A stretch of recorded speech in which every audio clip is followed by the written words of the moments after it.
সবাইকে আসসালামু আলাইকুম। আজকে এমন একটি ভর্তা রেসিপি শেয়ার করব যে ভর্তা দিয়ে আপনি 2 প্লেট ভাত অনায়াসে খেয়ে নিতে পারবেন। আশা করছি রেসিপিটি ভালো লাগবে। ভিডিওতে লাইক শেয়ার কমেন্ট করতে ভুলবেন না। চলে যাচ্ছি পুরো রেসিপিতে।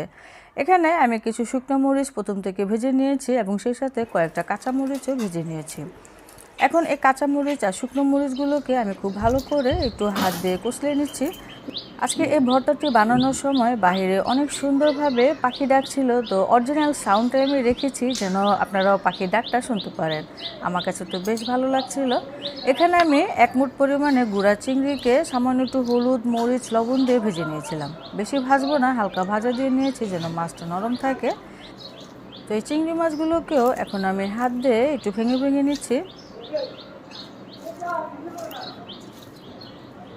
চিংড়ি মাছগুলোকে আমি খুব ছোট ছোট করে এরকম ভেঙে নিলাম। এখন দিয়ে দিচ্ছি রসুন ভাজা। আমি এরকম বড় রসুনকে আমি কোয়াগুলো ছাড়িয়ে সামান্য একটু তেলে ভেজে নিয়েছিলাম। তো রসুনটা দিলেও ভর্তাটা খেতে ভীষণ মজা লাগবে। রসুনটা খুব ভালো করে চটকে নিলাম। এখন দিয়ে দিচ্ছি কাঁচা পেঁয়াজ 1 মুঠ পরিমাণে দিয়ে দিলাম। সেই সাথে এখানে কিছু ভাজা পেঁয়াজও আছে, সেটাও দিয়ে দিলাম। দিয়ে সব কিছুকে খুব ভালো করে এখন হাত দিয়ে এরকম কষলে কষলে মেখে নিতে হবে। ভর্তা আসলে বানানোর কিছু সিস্টেম আছে। আপনি ধাপে ধাপে ভর্তাগুলো যদি খুব ভালো করে চটকে নেন তাহলে ভর্তা খেতে ভীষণ মজা লাগে। এখন দিয়ে দিচ্ছি মিষ্টি কুমড়া। আমি এখানে কিছু মিষ্টি কুমড়াকে সামান্য একটু হলুদ লবণ এবং মরিচ দিয়ে ভেজে নিয়েছিলাম এবং একটি বড় সাইজের টমেটোকেও আমি হালকা তেলে ভেজে নিয়েছিলাম। সব কিছু প্রথম থেকে ভেজে নিয়েছি যেন ভিডিওটা একটু ছোট হয়।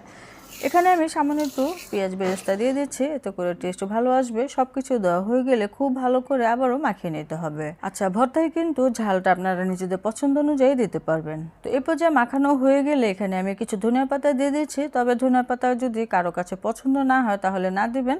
তো এখানে পরিমাণ মতো সরিষার তেল দিয়ে দিতে হবে। তারপরে আবারও খুব ভালো করে মেখে নিতে হবে। তো এই ভর্তাটা খেতে আসলে অনেক মজার। আপনারা যদি একবার তৈরি করেন তাহলে নিজেরাই বুঝতে পারবেন। খেয়ে আমাকে আবারও সে ধন্যবাদ দিয়ে যাবেন। এখন শেষে দিয়ে দিচ্ছি কিছু লেবু কুচি। আমি এরকম কুচি করে দিয়েছিলাম, তবে আপনারা চাইলে নাও দিতে পারেন, সমস্যা নেই। তবে দিলে খেতে কিন্তু ভালো লাগে। আমার ভর্তা বানানো হয়ে গিয়েছে। বিশেষ করেন এই ভর্তাটা গরম ভাতের সাথে খেতে এত দুর্দান্ত লাগে, আপনারা তৈরি করলেই বুঝতে পারবেন। আমি তো গরম ভাতের সাথে ভর্তাটা তৈরি করে খেয়ে নিচ্ছি। আপনারা তৈরি করবেন আর কমেন্টে জানাবেন ভিডিওটি কেমন হলো। আর আমার ভিডিওটি যে যেখান থেকে দেখছেন আমার ইউটিউব চ্যানেলটিকে সাবস্ক্রাইব করে পাশেই থাকবেন। আর যদি ফেসবুক পেজ থেকে দেখেন আমার পেজটিকে ফলো দিয়ে দেবেন। সবাই অনেক বেশি ভালো থাকবেন। বিদায় নিচ্ছি। আল্লাহ হাফেজ।